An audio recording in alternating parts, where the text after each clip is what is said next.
Програми наменети за целата публика.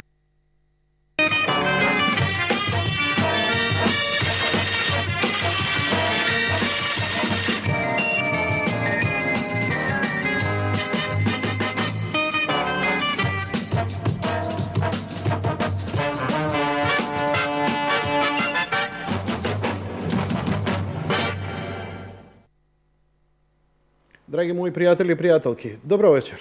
Се надевам дека имате сите пријами, дека повеќето немаат никакви проблем со електричната енергија. Убаво време, малку невреме, ништо страшно, се е во ред за ова доба од годината. Исполитизирани сте, премногу сте окупирани со секојдневната политика, да се друго ви изгледа маргинално и небитно.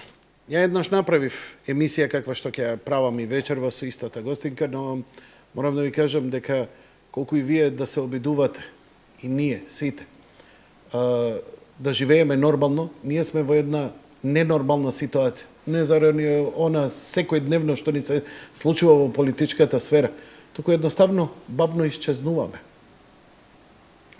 Македонија е во бела смрт. Има повеќе причини заради тоа што се помалку не има, но вечерва нема да осудуваме, вечерва само ќе расудуваме. Немој никој да си дозволи да го свати ова погрешно, значи вечерва ќе нема осуда до никого, но ќе разговараме за потомството, ќе разговараме за децата и ќе разговараме за што можат они да ни донесат во животот. Добро вечер. Вие, Светлана, како представник од Сдруженијето на Лидија Срце што чука, бевте пред известно време гости кај мене, промовиравте, бевте многу пластични, со многу прикажувања, што ви благодарам вечерва што немам, малце така доста драматично тоа. Инаку бебето уште го чувам, тука е тоа, малецкото што ми го оставите. Како сте, што правите? Што се случува со вас? Добри сме, ви благодарам на поканата. Овој период некако поинтензивно работиме. Кај нас во центарот постојат сезони кога после новогодишните празници, кога луѓето малку повеќе се опуштаат, па забораваат на некои работи, и потоа жените остануваат непланирано бремени, па февруари не чекаат повеќе жени кои што доаѓаат на советување, потоа доаѓа Свети Валентин, па 8 март некако празничните сезони ги фаќаме.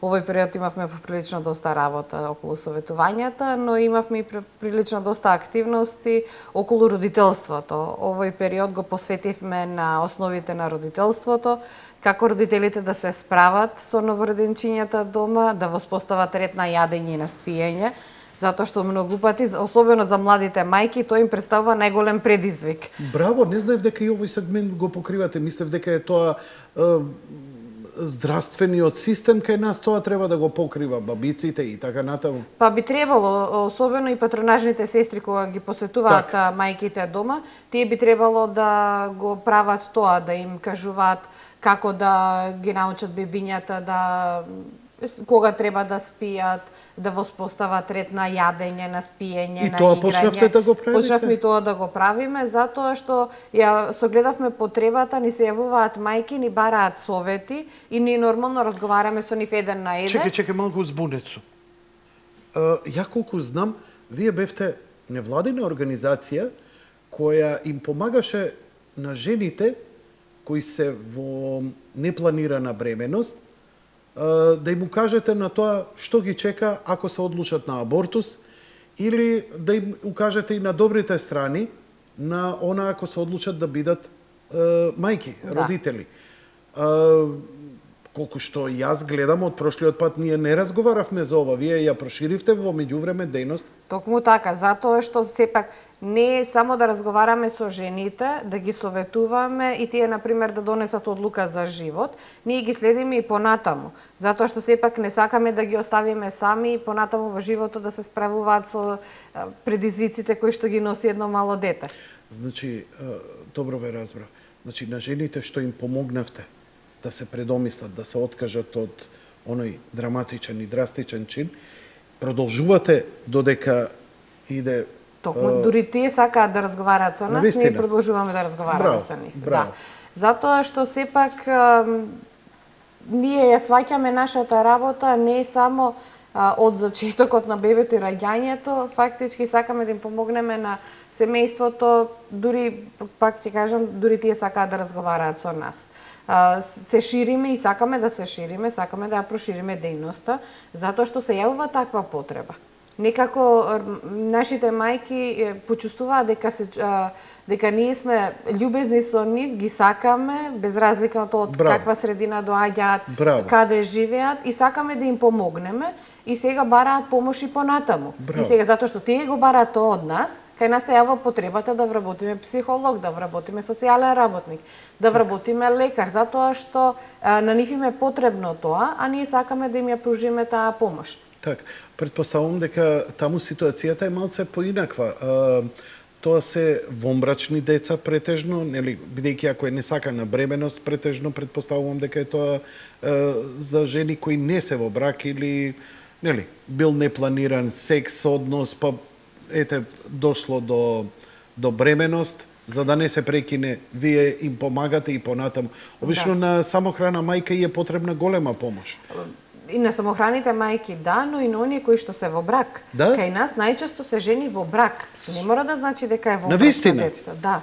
Интересно. Дајте малце податоци, малце вака да добијам некој впечаток, гаѓајте ме и со статистики ваши. Минатата година имаме 21 бебе спасено од абортус. Само минатата година. Две од тие бебиња беа спасени преку вашата емисија, кога јас гостував. Родителите ја гледале емисијата. Слава му на Бога. Мајката била 16-та недела бремена и во нашиот разговор јас сум споменала на кој начин се врши абортусот токму во таа фаза. И родителите навистина се исплашиле затоа што страшно е тоа што се случува, да речеме, во тој чин на абортусот во таа фаза. Тие ни се јави уште вечерта, дури јас гостував кај вас. Тие се јавиле на SOS бројот што го имаме кај нашиот советник, веднаш закажале термин за следното утро, дојдоа кај нас во центарот, разговараа и ако смеам да покажам, ова е резултатот од вашата емисија. Ова се близначиња.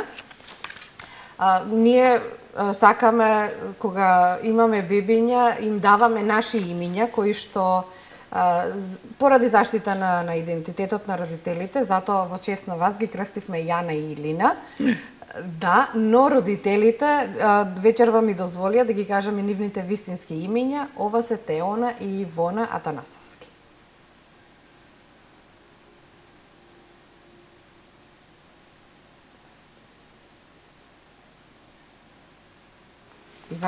Овие родители ви благодарат на вас затоа што вие ме поканивте овде. Како не, нема врска. Вие ја завршивте работата, они си донеле одлука.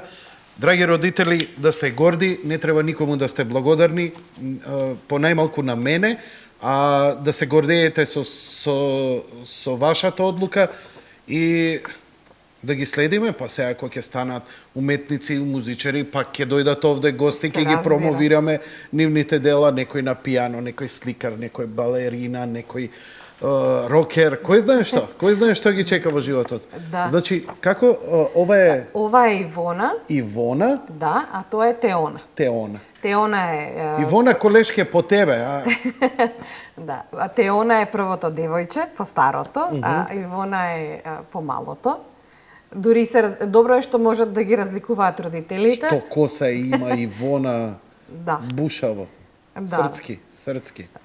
Сега веќе се 8 месеци, 8 месеци, веќе почнуваат да разговараат.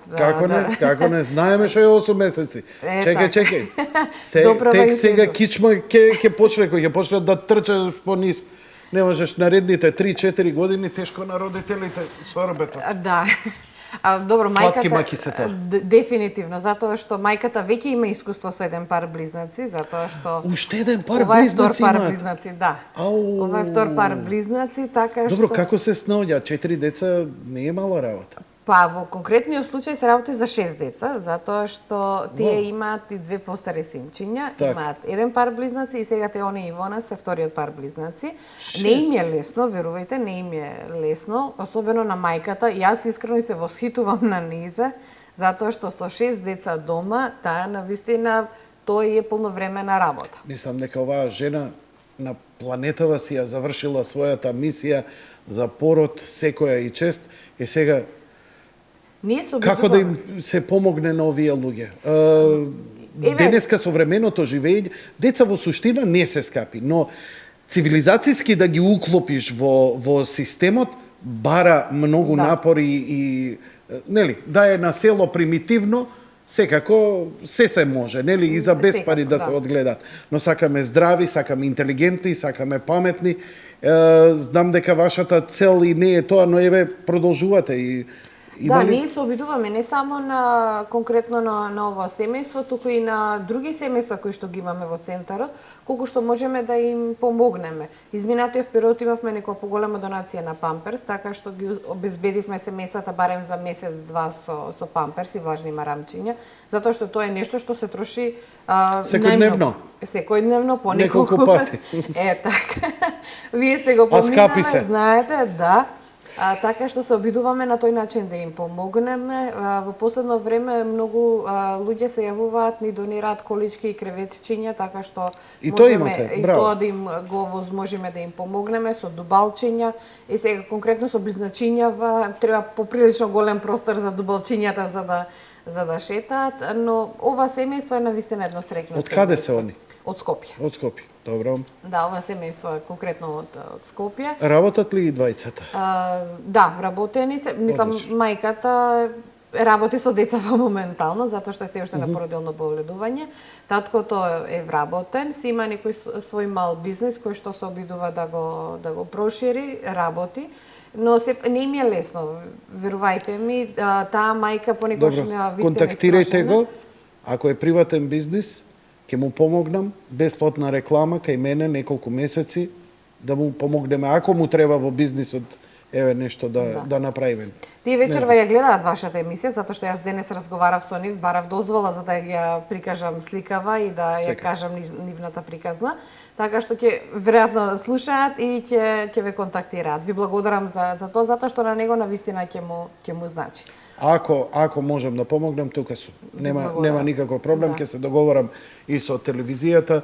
Ако не е редовна реклама, барем некаков пиар од време на време, на било што, ако може во тој приватен бизнис да се помогне, тука ќе стојам да помогнеме. Да. Ете.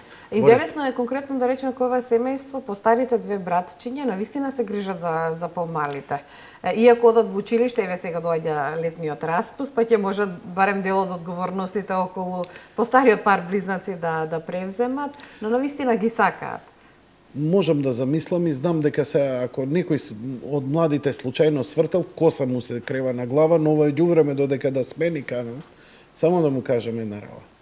Едно дете е најтешко. Тоа е мојот впечаток како паталец го кажувам. Имам 3 деца, третото дете не, едноставно другите две го чуваат третото. Име играчка. Токму така. Второто кога се појави веќе многу полесно. Деки не, колку и да ги сакаш деца, не можеш ти да им ја најдеш таа играчка, легнат на патос да си играш, возрасен човек си, имаш обврски, не можеш тоа време. Они кои ќе се најдат, колку повеќе деца, ја сега гледам и со сопругата, додуше ние сме стари родители, што се вика на стари години станавме родители, да бевме помлади, ќе имавме можност за повеќе деца и помалце. И затоа што сега, кога ги гледам моите деца веќе се возрастни, па тоа е огромна помош у куќа. Дефинитивно. Значи, јас знам колку сум вложил во нив и сето, тоа е тешко и така натаму, ама сега како се враќа. Тоа не може, мислам, знаеш, ќе звучи како демагогија, што и да го кажам, знаеш, ама човек мора да го почувствува или да те почувствува искрено, да почувствува дека е тоа така. Не се луди ни американците што прават по 7-8 деца и тоа во најбогати фамилии, иако кај во Европа па тренд е колку си побогати и повисока каста, толку помалку деца. Да. Тоа е За жал така е. Истото и се случува и во Македонија.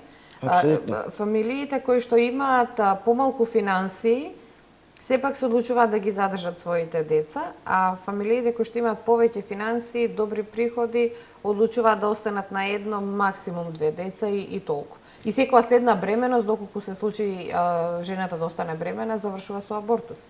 За жал. Иако, да речеме, тие можат многу подобро да поскапи играчки да купат, поскап памперс да купат, такви работи. Ама сепак, некако комодитетот, комфорот дома ни е многу поважен отколку едно или две деца повеќе. Тоа не е само кај нас, што е некој светски процес и тоа тука не можеме ништо да сториме.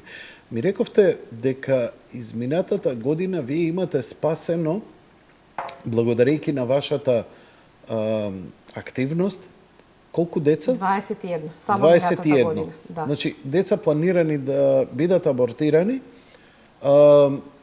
се одлучиле родителите сепак да ги зачуваат. Сега, еве, гледам, многу се радувате, многу сте горди на тоа. Кога ги знам статистиките, кои не смеам да ги објавам, од приватните клиники, од државните клиники, колку абортуси на дневно, во саат време, се случуваат, ова е скоро беззначајна бројка. Да. Па да, може така да се каже. Но 21 бебе, значи 21 нова генерација. Тие деца утре ќе имаат собствени деца. Нивните деца ќе имаат собствени деца.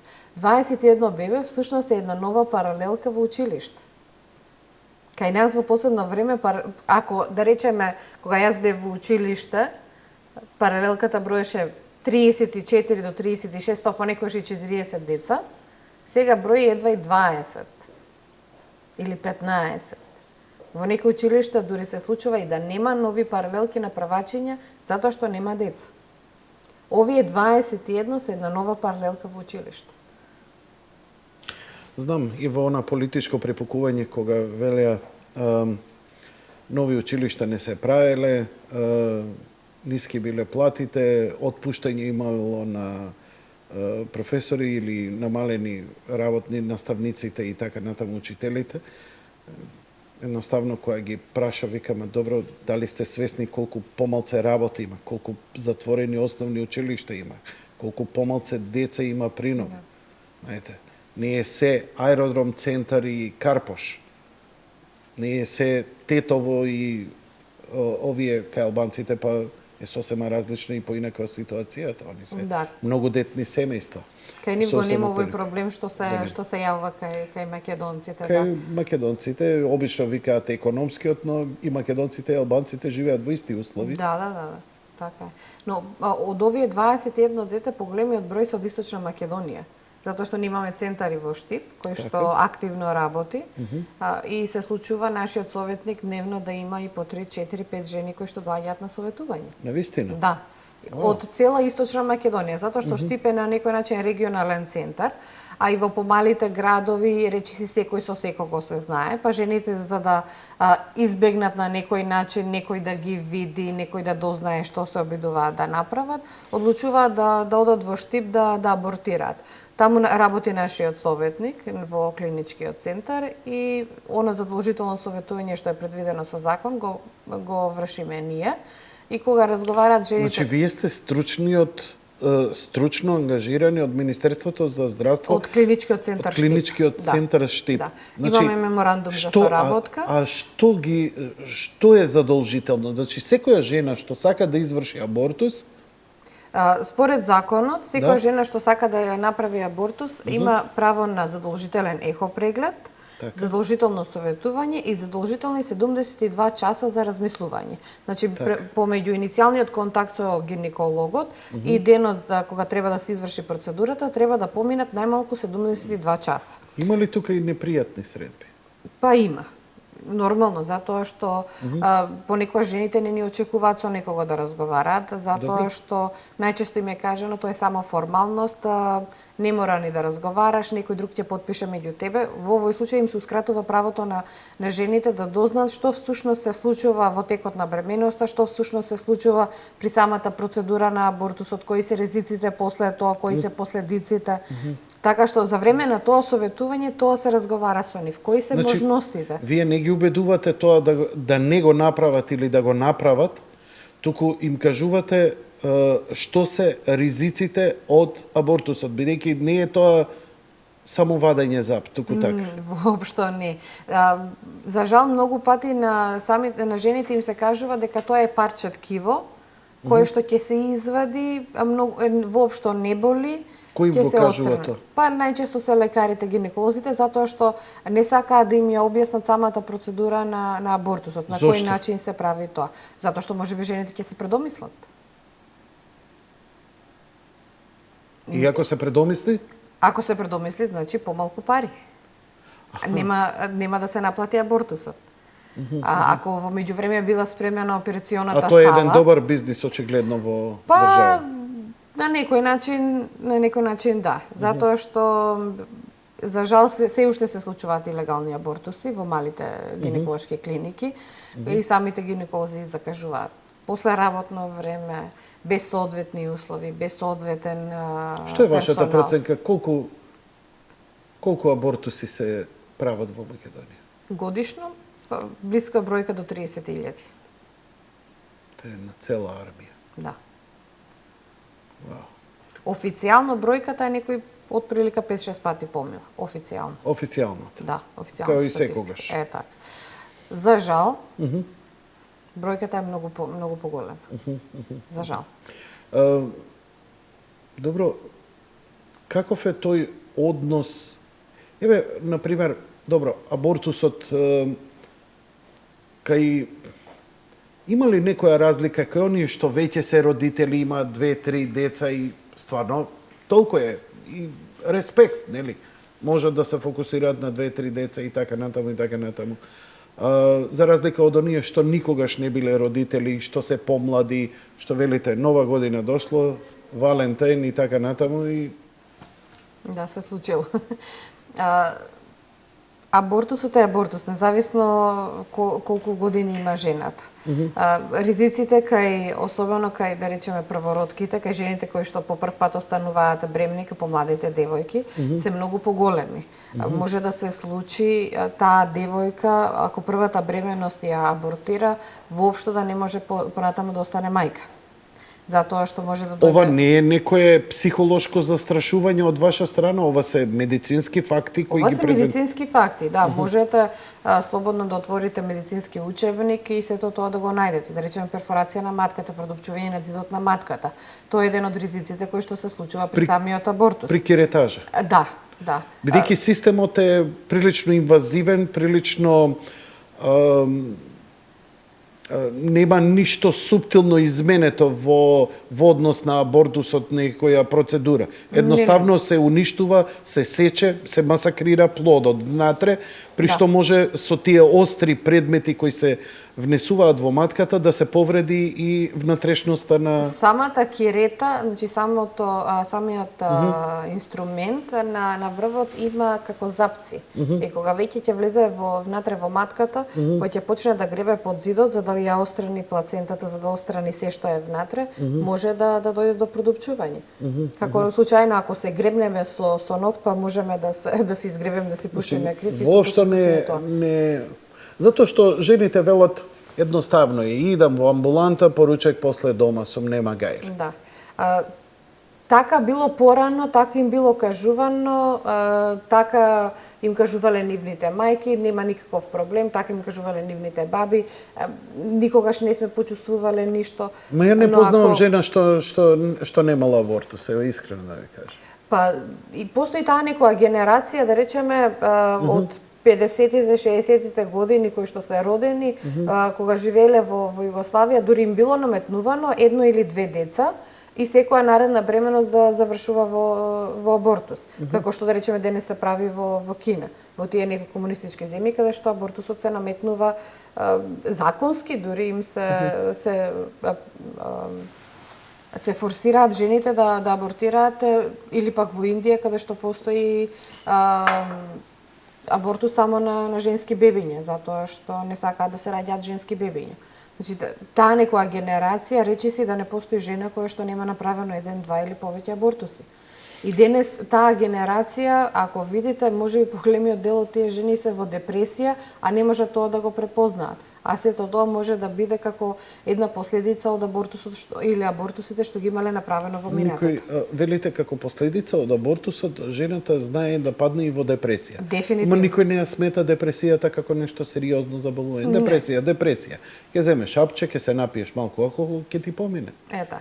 И потоа се ствара зависност од лекови, се создава зависност од седативи и кога ќе видите, жените не можат воопшто да функционираат доколку не се напијат еден од диазепам, лексилиум или нешто од тие средства, затоа што едноставно таа болка што тие чувствуваат внатре се обидуваат да ја умратват. Ама ова се како да дознаеме? Еве многумина ќе се јават, ќе ми пишат не е точно, еве ја имам аборт, немам гајле во животот си, продолжив понатаму семје во ред и така натаму.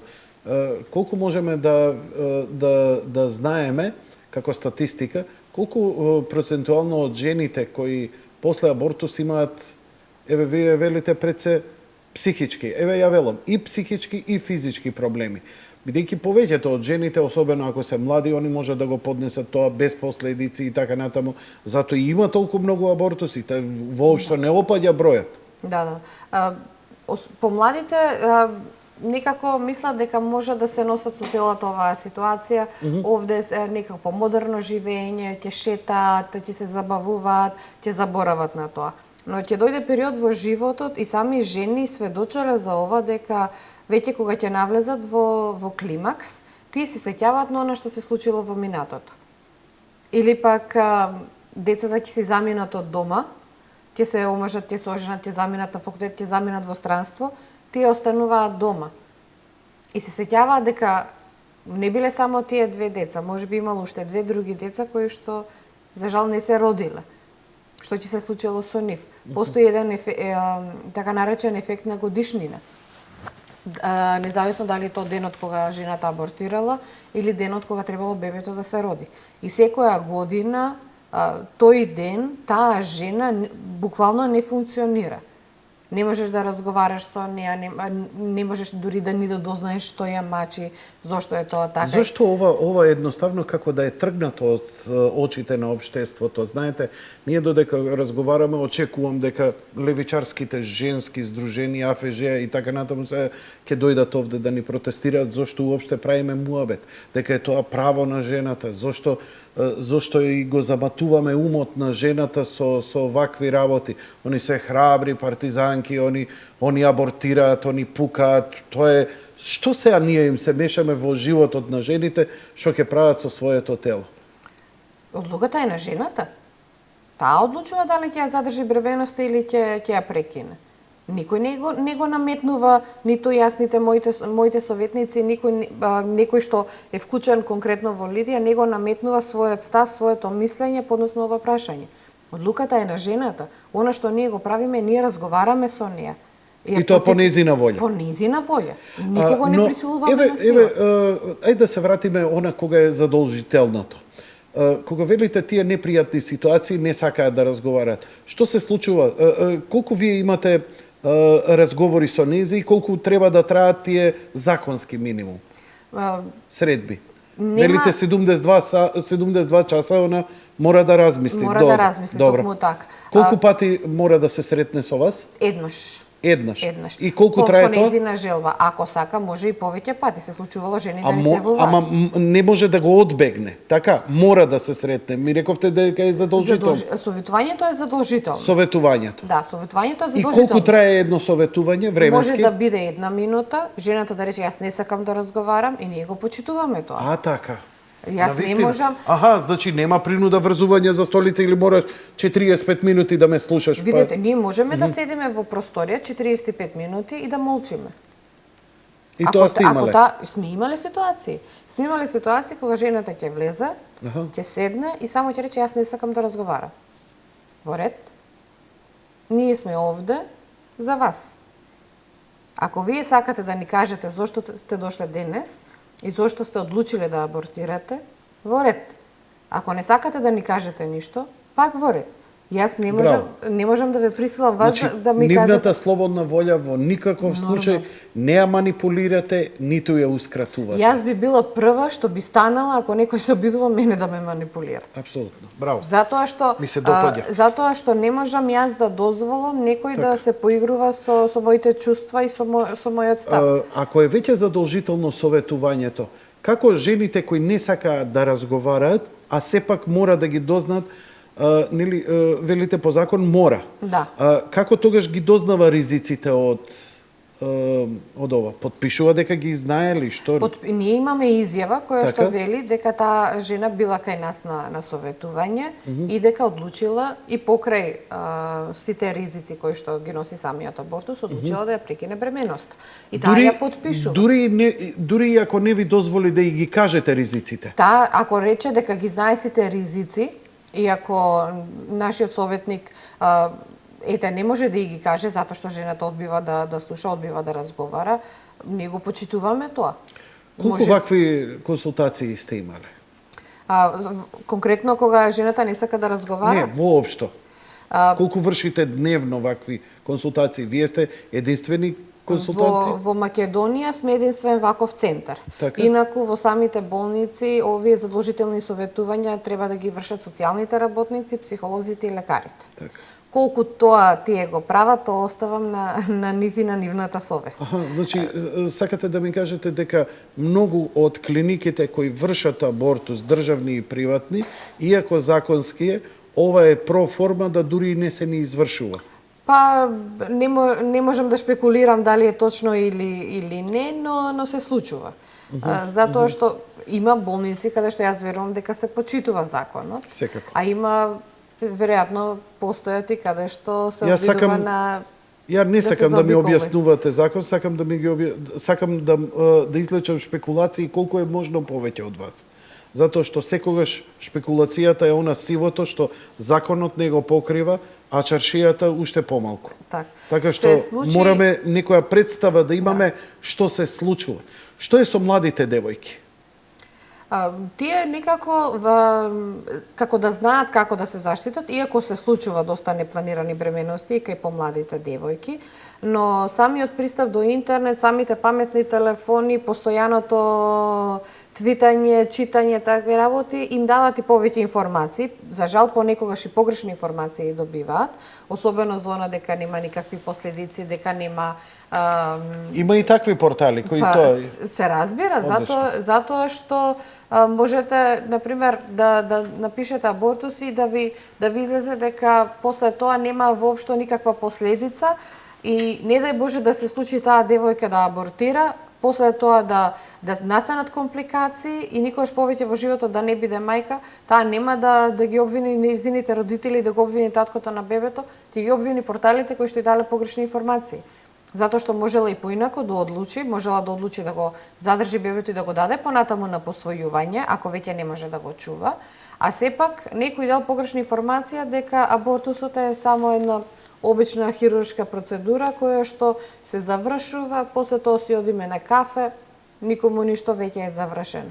Но кога ќе дојде ред кога ќе сака да стане мајка, а нема да може, тогаш се враќа сето она што таа го направила во минатото. Каков е процентот на жени кои абортираат да останат со ризик и да останат и стерилни? Па прилично голем број. Ги немам точно статистиките затоа што... Ајде да шпекулираме. Па можеби да се случи некои 40 дури 50%, ако дојде до компликации, таа жена да остане понатаму стерилна. Постои голем број на жени кои што првата бременост ја абортирале, а понатаму, да речеме, следните 2-3 бременности завршуваат со спонтан абортус. И сето тоа може да биде резултат на абортусот што претходно го направила. Зато или пак да дојде до вонматерична бременост. Што комплицира прилично. Да, во овој случај значи нема се изреметува целиот систем. Нема срцева активност, а расте плод. Нема срцева активност, а расте плодот во филопеевите туби и во овој случај сериозно е загрозен животот на мајката, затоа што тоа се мали канали, ако плодот почне да расте, едно време нема да има простор веќе кај што ќе расте и ќе пукне. И овде може да дојде до сериозно труење и дури и до смрт. Така. Имате ли впечаток дека жените токму затоа што претпоставуваат колку драматично може да биде се во ова и намерно не сакаат да го дознаат за да немаат грижа на совест? Да. Да. Тоа што не го знам не може да ме повреди. Ама велите после па на одложено исто така може да. Да. Дали би се случило да жена која сте ја советувале, одбила советување, абортирала, а потоа ве контактирала? Да, имаме конкретно таков случај. Пред 2 години абортираше жената, дојде кај нас на советување, разговаравме ние со нејзе, одлучи да абортира. Во ред, ние ја почитуваме нејзината одлука. Али но вие не извртевте грб? Не, нормално дека не, затоа што ако таа жена дошла еднаш со нас да разговара и ако стекнала доверба, ако увидела дека за време на тој разговор нашиот советник не се обидува да ја осуди или пак да ја убеди нешто да направи, туку пред се ја гледа со љубов, ја гледа со прифаќање и сака да ја помогне и дека нашиот советник е тука за неа. Не сме ни овде за државата или за комшиите, ние сме овде за таа жена која што е во потреба. Одлучи да абортира и после неколку месеци ни се јави и се расплака на телефон и ни кажа дека сето она што нашиот советник го кажал како можни последици од абортусот, особено емотивниот дел, таа го почувствувала. Веднаш после интервенцијата почувствувала вина, посакала бебето да се врати, посакала да го врати времето назад, чувствуваше гнев, осуда спрема сопругот затоа што не ја поддржал и еден куп други работи. И сега се наоѓа во ситуација повторно да е бремена. Ворете? И да, пред речи си можеби 6-7 месеци се роди прекрасно девојче. Таа жена овој пат рече: "Јас нема да ја повторам истата грешка." Кај незе конкретно се случи веднаш после таа бременост, за жал таа имаше спонтан абортус. И самата себе се обвинуваше, иако лекарите не ја дадоа точна дијагноза зошто се случил тој спонтан абортус, таа претпоставува, а и ние претпоставуваме дека е поради абортусот што претходно го направил. Но кога повтор пат остана бремена, со таа бременост се беше во ред и сега роди прекрасно девојче. Добро, зошто вашата организација се вика Лидија? Лидија била првата македонка што станала христијанка и во тоа општество пред 2000 години да се биде жена и да се направи промени, затоа што таа почнува после да го шири евангелието со апостол Павле. Да се биде жена, да се направи промени во едно машко општество е речи се невозможно. А ние, бидејќи сме единствен ваков центар во Македонија, кој што се обидуваме да направиме промени во ова општество, каде што се шират разни дезинформации, конкретно по однос на ова прашање, решивме Лидија да го земеме како символ. Ако Лидија пред 2000 години успеала да направи промени, зошто да не можеме и ние? Ако веќе се повикувате на христијанските вредности, ако се повикувате на првата крстена македонка која го проширила христијанството, зошто црквата не ја вклучувате? Зошто свештените лица? Постои и тоа како една силна врска. Се претпоставувам, не се сите теисти, има и атеисти, но дали се вклучувате свештени лица затоа што исповедта е уште појак? Нели? Човек на човек, кога се исповедате, кој ќе ви се исповеда вас, тој е меѓу вас. Да. Ама, ако имаш ти ронка, чувство, дека не е баш ваков универзумот како што го гледаме и дека има некоја виша сила, која не гледа и не слуша и не следи, исповеста е многу моќна работа. Затоа што ова што го зборите, многу жени сум ги видел од кал, од пепел како се издигнале со помош на свештени лица, со тоа што навистина се случува едно вистинско чудо кога ќе го исповедаат. Јас сум го гледал жени и сум ги слушал соседни простории по манастир, како ридале, како плачеле, како се, ама затоа излегле здрави и прави после тоа. Црквата навистина им помага на луѓето во. Исто така, нели, можеби нема да дојдат да се советуваат, како дека многу се христијански и православни вашите ставови и пристапи, но со свештено лице тоа би добило една суштина повеќе. Видете, значи ние не одбиваме соработка со црквата воопшто. и соработуваме со Предпоставувам, вие не сте само христијански и така натаму. Не, воопшто Туку не. и муслимански се, како и верските не лидери, сега да не ги кажам, него свештени лица од другите вери. Кај нас, кога доаѓа жената, ние ја гледаме како жена. Воопшто не ја прашуваме за незината етничка или верска припадност. Затоа што таа кај нас доаѓа, затоа што е во потреба. Ако ние, може би да се случи да биде муслиманка. Ако ја сега се обидувам моите христијански ставови да ги наметнам на нејзе, тама овде работа. доаѓа до кршење на Апсолутно. незиното право на А сте имале ли? Сме имале. Так. Сме имале жени муслиманки. Сте им помогнале? Да. Имаме неколку дечиња кои што се родени конкретно во муслимански семејства. Браво. Така што ние ги почитуваме нив, тие не почитуваат нас и се обидуваме да им кажеме дека ако веќе сакаат разговор со свештено лице, ние можеме и тоа да им го возможиме. За жал, понекогаш свештените лица како да се плашат да разговараат со жените, конкретно кога се наоѓаат во состојба на непланирана бременост. Ако абортирале, понатаму можат да разговараат, некако се чувствуваат послободни. Еве сега ти ќе се исповедаш за тоа што си го направила, ние ќе разговараме, ќе видиме што можеме да направиме, ама конкретно кога жената се наоѓа во таква ситуација и има потреба од вистински разговор, како да се плашат и се оградуваат. Па добро, тоа е на тебе.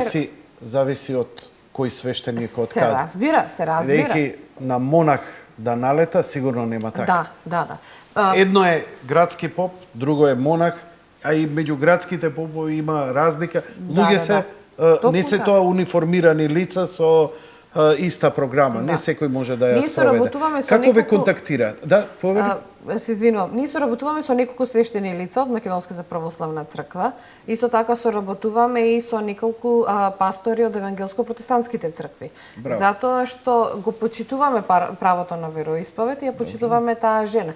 Како ве комуницираат? Овдека гледам два сета на телефони за комуникација. Телефоните се исти, значи и во двата центри, затоа што се работи за мобилни телефони, ги користиме во двата центра, центарот во Штип и центарот овде во Скопје. Најчесто жените ни се јавуваат, ќе не побараат на интернет, на Facebook сме доста активни, така што ќе ги најдат нашите информации и ни се јавуваат на било кој од телефоните што ги имаме наведено. Кога и во било кое време да звонат, секогаш некого ќе добијат. Дали мене, дали некој од нашите советници, ако на пример понекогаш бараат конкретно со одреден советник да разговараат. Може би ќе ми задзвонат мене, ќе побараат да разговараат со мојата колешка Александра, ние веднаш ќе ги Имате работно време или Работното вашите телефони се нон-стоп отворени? Телефоните се нон-стоп отворени. Стварно? Да. Инаку работното време на центрите е од 10 до 3 попладне, но ако се јави потреба, например конкретно во Штип, нашиот советник е достапен дури и во 8 наутро, доколку некоја жена сака да разговара. Се случува да ни се јавуваат во 12 часот пополноќ. Добро. Така е, тоа се критични моменти, човек искризира потполно разбирливо за сето тоа. Кажете ми, и сега, имате ли потреба вака да комуницирате преку медиуми или веќе ве знаат, па се шири?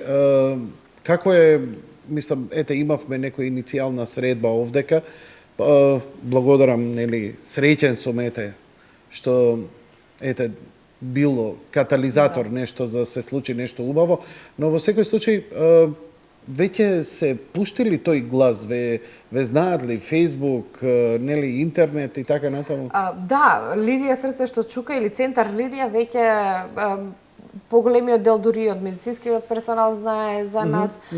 Жените можат полесно да не најдат, иако на пример затоа што во моментов имаме само 2 центра во Скопје и во Штип, ние се обидуваме да обучиме што е можно повеќе советници низ цела Македонија.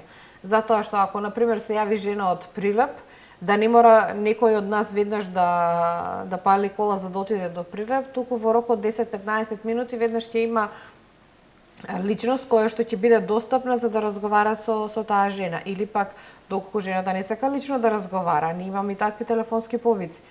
Јас сакам телефонски да разговарам со вас. Ќе ќе ве ставам на спикерфон, мојата сопруга е овде или мојот сопруг е овде, може ли така да разговараме? Ние и така разговараме, затоа што ако тие не сакаат јавно да дојдат да ги запознаеме. Ова е вашиот центар во Штип на мапа што може да се види, така? Да. Добро. Популарно на едносмерната, така Штипјани ја знаат кажете оваа си улица. слободно, да. Ова е на едносмерната, Каршинамата, веднаш овде се самиот центар на Штип, а овде во Скопје сме улицава е доста популарна последниве неколку месеци. Се наоѓаме веднаш Карши Народната канцеларија на председателот, Карши Рекорд на Димитрije Чуповски. Тука во становите сте горе? Да, во становите сме. Ние го почитуваме правото на дискреција и затоа одбираме локации кои што не се јавни, да речем, туку се приватни станови, нормално деловен простор, но се наоѓа во стамбена зграда каде што има повеќе станови, дали канцеларии, дали луѓе кои што живеат. Па да не може никој да им шпекулира или токму така. Затоа што ако влезе во да речеме некој во директна институција, да, ќе се знае зашто дури да дојде да речеме да побара кутија памперс, може да шпекулира дека е бремена, па доаѓа за советување, а ние сакаме да ги заштитиме жените од оговарање од околината, па затоа одбираме такви локации. Добро, ја ви благодарам многу за гостувањето. Ви посакувам многу успех. Драго ми е за себе ова, ете за сите овие деца. Тоа се сликите од овие деца, тие се за прикажување? Да. Еве конкретно ја повторно Ивона. Видете колку е среќна. Ова е Дејан, не е неговото вистинско име. Добро. Ова е Мери. Ова све се деца Ова е Марија. чии родители се премислиле и сепак ги задржале. Токму така. Ова е Божидар. Ова се сегашни тазе слики овие некои од нив не, но сепак затоа што веќе можат децата да ги препознаваат, ние ги прикажуваме само сликите од бебињата. Божидар е нашето прво бебе спасено, ова е Кристина. Што е сладка. Ова е Павле. Павле е прекрасен. Еве ја Теона. И ова се Лука и Лидија, уште еден пар близнаци. Се ова не се вистинските нивни имиња? Не, освен на Теона и на Ивона, другите имиња се дадени од нас. Да. Лука и Лидија исто така се близначиња. Сите се здрави, сите се окей, сите растат се, родителите среќни, нема покајани? Има ли некој што се откажал од абортусот па да родил и после некој време да ви дојде да ви каже душата ми извадивте, требаше да абортирам? До сега не ни се случило. Ама се случило, до сега нема такво нешто, ама се случило да се јават да кажат жалам. Се е случило. Што жалам? Жалам што абортирав. Така, значи да се покајат има така. Да се дефинитивно. Имаме и случај каде што една девојка се одлучи да ја задржи бременост и понатаму бебето го даде на посвојување. Имаме и таков случај. Храбра мајка, навистина храбра мајка, кога беше кај нас во центарот изјави јас не можам да му го дадам тоа што моето дете го заслужува, ама знам дека ќе има брачен пар кој што ќе му возможи се што не можам јас. За контакт ќе ја најдете, значи страницата lidia.com.mk. Тука имате контакти, имате телефони, имате текстови, не морате да се јавите, доволно да прочитате, да видите дека е се во ова цивилизацијски, дека е ова во ред, дека е позитивно, дека не нарушува ниту приватност, ниту право на избор. Ви честитам на добрата работа, вам лично и на вашата екипа. Поздравете ги сите родители и многу успех се надевам во догледно време. Повторно ќе се видиме со многу поголем куп фотографии. Се надевам и јас. Ви благодарам. Почитувани гледачи, тоа беше се за овој прв дел од емисијата. По кратката пауза, по рекламите, ќе се вратиме во стандардниот дел и ќе продолжиме со емисијата.